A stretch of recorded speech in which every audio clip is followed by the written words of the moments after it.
വിനീത് ശ്രീനിവാസിൻ്റെ സംവിധാനത്തിൽ ഈ വർഷം പുറത്തിറങ്ങിയ ചിത്രമായിരുന്നു വർഷങ്ങൾക്കു ശേഷം.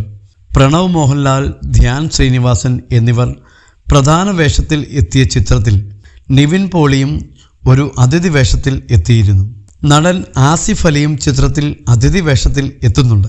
വിനീത് ശ്രീനിവാസനുമായി വർഷങ്ങളായിട്ടുള്ള ബന്ധമാണെന്നും താനൊരു അപകടം പറ്റി വീട്ടിൽ ഇരിക്കുമ്പോഴാണ് ആ ചിത്രത്തിൽ അഭിനയിക്കുന്നതെന്നും ആസിഫ് അലി പറയുന്നു.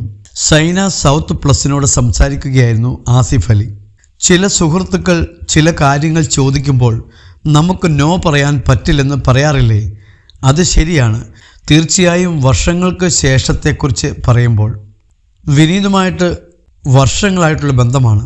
അതിൻ്റെ നിർമ്മാതാവ് വിശാഖുമായിട്ടും വളരെ അടുത്ത ബന്ധമുണ്ട്. പിന്നെ അതൊരു നല്ല സിനിമയുമാണ്. എനിക്കൊരു അപകടം പറ്റിയിരുന്നു. സിനിമയിൽ വന്നതിന് ശേഷം ദൈവം സഹായിച്ച് എനിക്ക് അത്ര വലിയ ഗ്യാപ്പ് മുമ്പ് വന്നിട്ടില്ല. അങ്ങനെ വീട്ടിൽ കുറേ ദിവസം ഇരിക്കുകയും അവർ എന്നെ കാണാൻ വരികയും ചെയ്തു. എൻ്റെ ഒരു മെൻ്റൽ സ്റ്റേജൊക്കെ കണ്ടപ്പോൾ എന്നെ നിർബന്ധിച്ച് ലൊക്കേഷനിലേക്ക് പോവുകയും ആ പോക്കിൽ ഒരു ഗസ്റ്റ് റോൾ ചെയ്യുകയും ചെയ്തതാണ്, ആസിഫ് അലി പറയുന്നു.